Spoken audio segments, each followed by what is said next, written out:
All of us have had points in our life where we've had to make difficult decisions.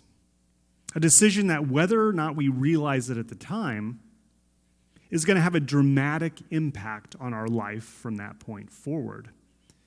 This could be one of those split-second type decisions, like when you take that look, that glance to your left a second time before you're going to make that left-hand turn out into traffic, but only this time you realize that there's that car that's right on top of you that would have T-boned you had you not taken that second glance. Or it could be that last-minute change of heart, maybe to go to an event where at that event is where you met the person who would later on become your spouse. But there are also big decisions that we make that aren't quite as haphazard in their outcomes. To decide to marry a person or not is going to have a dramatic life impact, of course, but we at least have a better idea of the outcome of that sort of decision. There are also decisions that we have to make, big decisions, where sometimes we're forced to choose between seemingly very bad outcomes. Outcomes that are going to make the rest of our lives rather unpleasant. And I'm not talking about choosing between two candidates who are running for office, two candidates that you might not particularly like. I'm talking about choices that result in real pain and suffering. And I want to tell you a little bit about the story of John McCain, former U.S. Senator. John McCain was taken as a prisoner of war on October 26th of 1967. He was flying over North Vietnam when his plane was shot down. And when he ejected from the plane, he actually fractured both arms and one of his legs, and then his parachute landed in the middle of the lake, and he almost drowned just from that experience. Now, the North Vietnamese, they actually pulled him ashore, but they weren't much of a help to him at that point. They actually further crushed one of his shoulders with the butt of one of their rifles and bayoneted him at that point. McCain was transported to one of Hanoi's main prisons, and his captors at that point refused to treat him, and they actually beat him further and interrogated him. And he was only finally given some very marginal medical care when they discovered that John McCain's father was actually an admiral. McCain, from that point, was sent to a different military camp, camp in December of that year, and in March 1968, he was placed in solitary confinement, where he would remain for another 2 years. Now, in the middle of 1968, his father became the U.S. commander over all forces in the Vietnam theater. And at that point, seeing this, the North Vietnamese actually offered John McCain an early release. And this was for propaganda purposes. And they also wanted to show the other prisoners of war that elite prisoners, such as John McCain, were willing to be treated preferentially.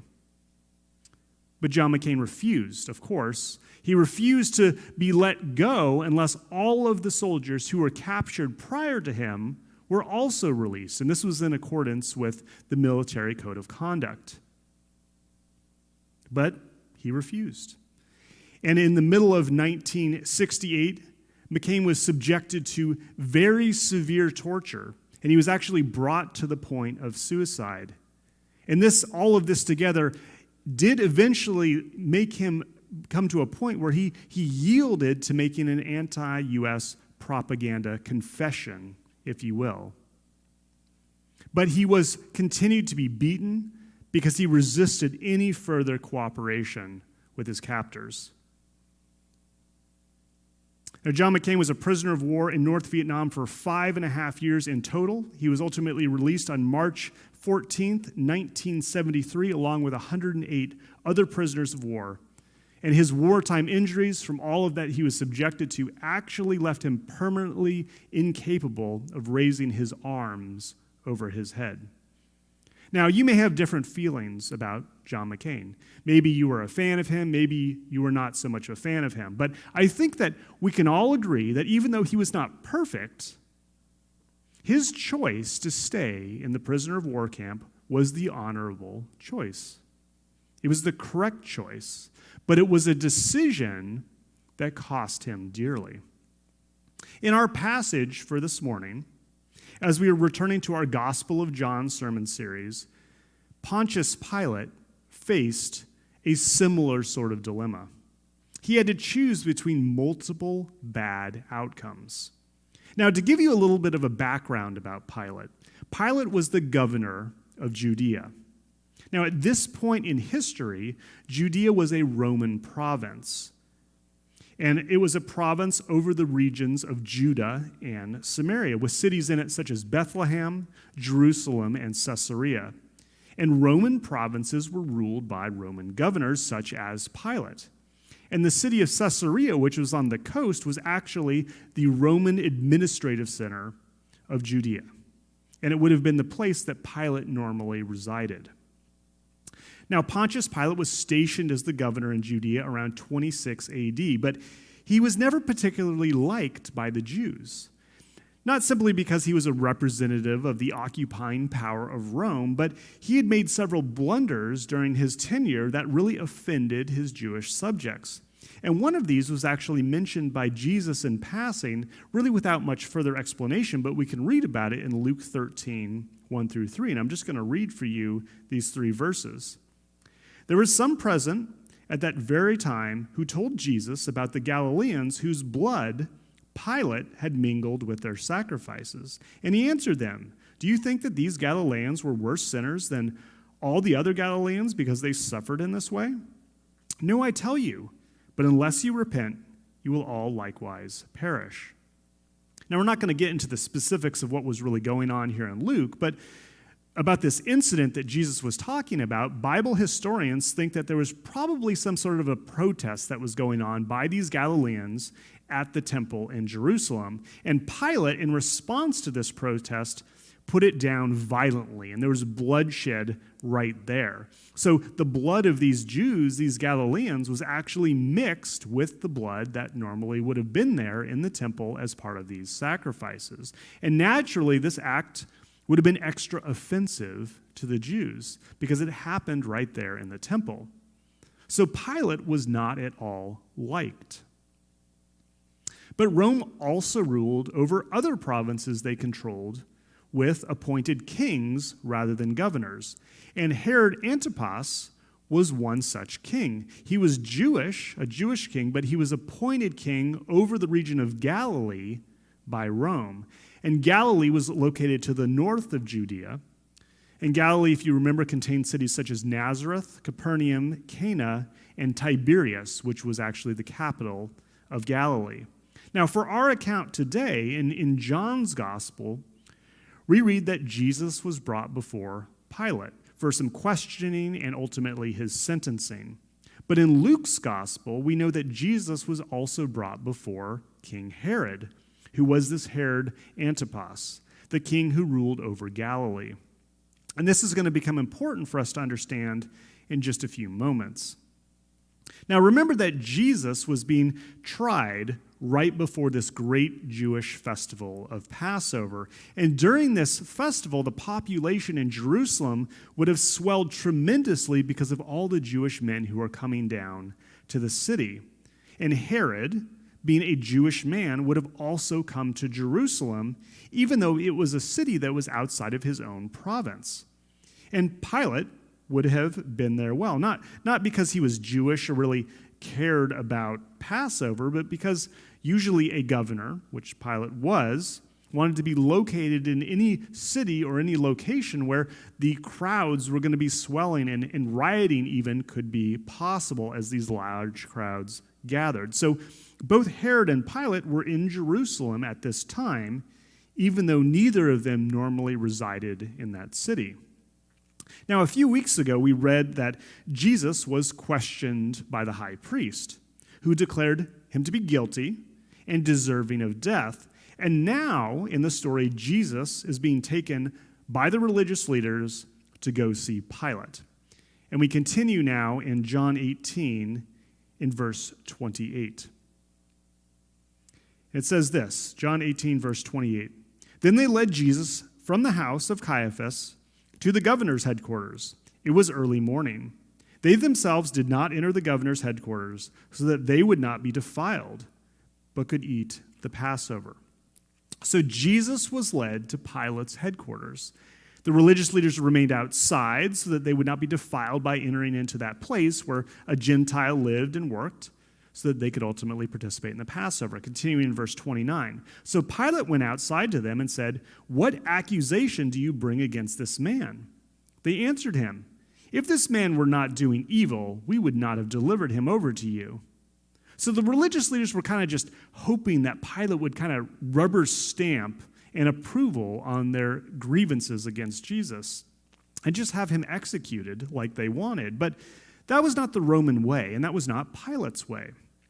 If Pilate was going to have Jesus executed, he needed a valid reason for it, which would necessarily involve finding a threat from Jesus against Rome. So Pilate responded to the religious leaders in John 18:31. Pilate said to them, "Take him yourself and judge him by your own law." The Jews said to him, "It is not lawful for us to put anyone to death." So from the outset here, Pilate did not want to be involved with the death of Jesus. He did not want to become embroiled in what he felt was an internal matter, an argument amongst these religious Jews. However, the religious leaders persisted in pressing Pilate because they needed his authority ultimately to execute Jesus. Now, in Luke's account, we read more about how the religious leaders pressed Pilate into acting in their favor, and we read this in Luke 23, verse 2. It says, "And the religious leaders began to accuse him, saying, 'We found this man misleading our nation and forbidding us to give tribute to Caesar, and saying that he himself is Christ, a king.'" So the religious leaders had to make it appear that Jesus was this threat to Rome, which is what Pilate, of course, was looking for. So they told Pilate that Jesus was forbidding the Jews from paying taxes to Caesar, who, of course, was the Roman emperor, and proclaiming himself to be king. So Pilate, of course, questioned Jesus about these claims. And we can see this again in John 18, starting in verse 33. It says, "So Pilate entered his headquarters again and called Jesus and said to him, 'Are you the king of the Jews?' Jesus answered, 'Do you say this on your own accord, or did others say it to you about me?' Pilate answered, 'Am I a Jew? Your own nation and the chief priests have delivered you over to me. What have you done?' Jesus answered, 'My kingdom is not of this world. If my kingdom were of this world, my servants would have been fighting, that I might not be delivered over to the Jews. But my kingdom is not of this world.' Then Pilate said to him, 'So you are a king?' Jesus answered, 'You say that I am a king. For this purpose I was born, and for this purpose I have come into the world, to bear witness to the truth. Everyone who is of the truth listens to my voice.'" So just in this dialogue, it started to become apparent to Pilate that Jesus was not actually a threat against Rome. Yes, Jesus was proclaiming to be a king, but not in the sense of opposition to Rome. So again, Pilate did not want to get involved, and he told the religious leaders this once more in verse 38. After he had said this, he went back outside to the Jews and told them, "I find no guilt in him." But the religious leaders still kept pressing Pilate. And in Luke 23:5, we read, "But they were urgent," this being the religious leaders, "saying, 'He stirs up the people, teaching throughout all Judea from Galilee even to this place.'" Now, hearing that Jesus was teaching from Galilee, Pilate had a thought. And we continue in Luke 23, verse 6. "When Pilate heard this, he asked whether the man was a Galilean. And when he heard that he belonged to Herod's jurisdiction, he sent him over to Herod, who was himself in Jerusalem at that time." So Pilate, in this conversation, hears that Jesus is actually from Galilee, and it's likely he saw a way out of his dilemma of having to deal with this problem of Jesus, and perhaps even a way of making a political ally. Remember that Galilee was actually under the authority of Herod Antipas. So even though Jesus was currently in Jerusalem, Jerusalem being under Pilate's control, Pilate figured that Herod might wish to deal with Jesus instead, since Jesus was from Nazareth in Galilee. So since Herod was conveniently located in Jerusalem for the Passover, Pilate sent Jesus on over to him to let him make a decision, or at least provide an independent opinion on the matter of Jesus' execution. And this pleased Herod greatly and led to a friendship between Herod and Pilate. Now, we're not going to read the interchange that happened between Herod and Jesus, but similar to Pilate, Herod found no charge against Jesus. And Pilate actually used this as a further reason to justify letting Jesus go. And we read this in Luke 23, verses 13 through 15. Pilate then called together the chief priests and the rulers of the people and said to them, "You brought me this man as one who was misleading the people. And after examining before you, behold, I find this man guilty of not guilty of any of the charges against him. Neither did Herod, for he sent him back to us. Look, nothing deserving death has been done by him." So Pilate felt like this matter had been settled. He and Herod agreed that Jesus was innocent, and thus declared his ultimate verdict in Luke 23:16, where he says, "I will therefore punish and release him." Now, perhaps Pilate hoped that a flogging, some sort of punishment, would be enough to appease the Jews rather than a full crucifixion. But Pilate still didn't want to take the heat for making the decision himself to release Jesus or not. He wanted somebody else to take that responsibility. So again, Pilate thought he devised a way out of his dilemma. And this brings us to John 18:39, which says, "But you have a custom that I should release one man for you at the Passover. So do you want me to release to you the King of the Jews?" So Pilate here basically was trying to stack the deck in Jesus' favor. Pilate presented the Jews with the option of receiving Jesus or Barabbas from prison. Now, Barabbas was an insurrectionist who had likely been involved in a violent revolt against Rome, which ultimately led to his arrest. Now, the religious leaders, of course, didn't like Rome, but they also wanted to preserve the freedoms to continue operating as they did, as Rome was currently allowing them to do. And any insurrectionist would have ultimately threatened those freedoms, because the response of Rome to insurrection was likely to be Rome responding with a very heavy hand. And because of this, Pilate probably thought that Barabbas was more of a threat to most of the Jews than was Jesus, and likely thought that they would never pick Barabbas. So this would give Pilate another chance to release Jesus by somebody else's request.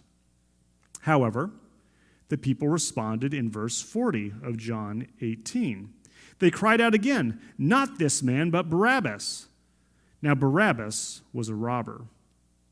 So Pilate's plan didn't really seem to be working here, but he pressed on. He hoped that, again, that flogging of Jesus might satisfy the people, and he could just sort of let him go.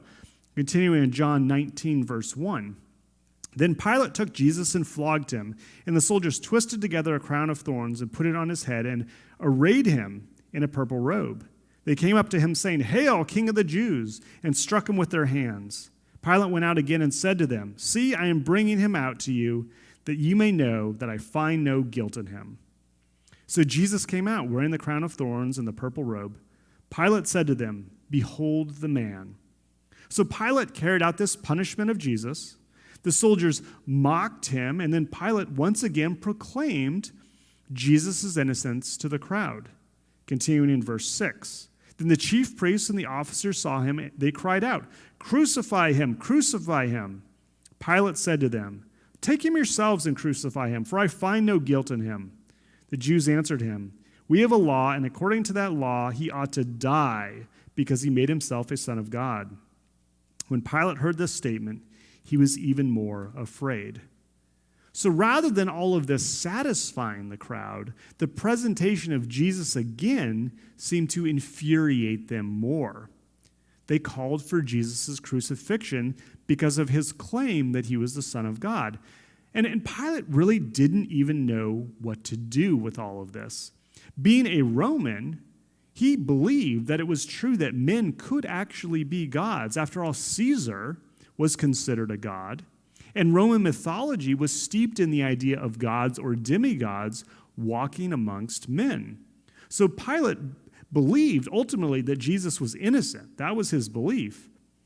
But if Jesus was a god or the son of a god, what did that mean would happen to Pilate if he carried out an unjust execution?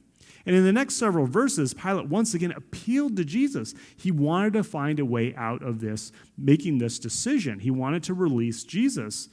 But the religious leaders here played their final card, a threat which was to tell Pilate that if he was to release Jesus, he was showing himself to be in opposition to Caesar himself. And this really was the last straw for Pilate. And it brings to light the full problem that Pilate found himself in, this full dilemma, and the decision that he was being forced to make. Pilate believed that Jesus was innocent, as did King Herod. And in Matthew, we even read that Pilate's wife had a dream, which she warned Pilate to have nothing to do with Jesus' execution because he was innocent. But the people wanted Jesus to be killed for crimes that had nothing to do with Roman law. If Pilate stood up for what he knew was right, he would probably lose control of the situation. There would likely be another protest, there would likely be bloodshed again, and he would ultimately have to answer to Caesar and quite likely lose his position as governor. But if he did as the people demanded, an innocent man, perhaps even a god, would be killed at his own order. What would be the repercussions of that? So Pilate was faced with a very costly decision. His choice was either going to cost him his integrity or it would cost him control over the situation and quite possibly his job as well. In Matthew 27:24, we read of Pilate's final decision. It says this, "So when Pilate saw that he was gaining nothing, but rather that a riot was beginning, he took water and washed his hands before the crowd, saying, 'I am innocent of this man's blood. See to it yourselves.' And all the people answered, 'His blood be on us and on our children.' Then he released for them Barabbas, and having scourged Jesus, delivered him to be crucified." So Pilate made his decision. He was still not going to declare Jesus guilty or take responsibility for Jesus' death. But seeing this threat of a riot that was going to cause him a lot of problems, and this looming accusation that he was in opposition to Caesar, he decided to let the people have their way. What did his decision cost him? Well, Pilate did keep control over the situation ultimately, and Pilate did keep his job at least for a little while. However, we know from other historical accounts that Pilate was ultimately recalled to Rome to account for himself for another massacre that happened later on involving the Jews. And this happened in about 36 AD. But his choice, even in that moment, definitely cost him his integrity.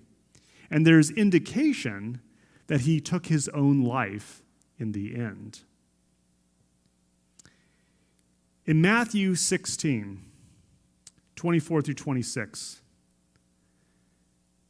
Jesus said this, "If anyone would come after me, let him deny himself and take up his cross and follow me.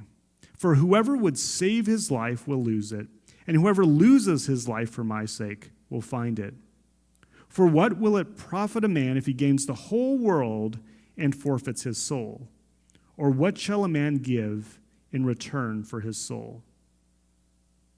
Whoever would save his life will lose it." Does that sound like Pilate? A man who chose to try and avoid the decision that he knew was the right decision, to save his own well-being.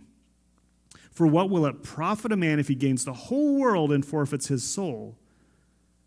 Of what shall a man give in return for his soul? Whoever would take his life will lose it, and whoever loses his life for my sake will find it. As far as we know, John McCain did not make his decision about staying in that prisoner of war camp based on his relationship with Jesus. However, he still made that decision based on what he believed to be right and wrong. And he knew that to walk out of that prisoner of war camp as a free man, it would save his own life, but it would have also been wrong. He could have justified his actions by saying that it is better to be alive and disgraced rather than to be honored and dead. But it does not seem that Jesus would agree with that statement. I know of somebody, nobody who has ever attended here, who quit a very well-paying job rather than engage in behaviors that were unchristian, unethical, and illegal. And they have had to continue to suffer tremendously from a financial standpoint for that decision. And they still do. It really costs them. I myself, despite the financial uncertainty of the pastorate and just what it is, compared to life before as an engineer working for the state, I chose to embrace God's calling for me and my family and the uncertainty that comes along with that rather than to hang on to what in my human nature I saw as stability. And there has been a cost to that choice. Paul the Apostle gave up everything he had for Jesus. He was a religious leader, a Pharisee who worked for the Sanhedrin. He was well educated, he was a Roman citizen, and he had a job to support himself. But when confronted with the truth about Jesus, he made the choice to give all of that up and follow Jesus. And for him, that was a very costly decision. As you are continuing in your own life, it is quite possible that you will have an occasion where you are forced to choose between two very bad options. A choice between saving or preserving your own life and status, standard of living, at the cost of being obedient to Christ.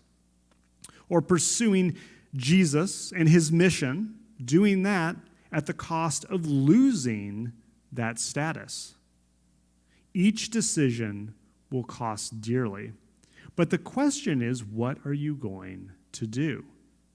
Right before Jesus' arrest in the Garden of Gethsemane, he spent some serious time in prayer, and he invited Peter, James, and John along with him to join him that evening, to pray earnestly as he was praying earnestly.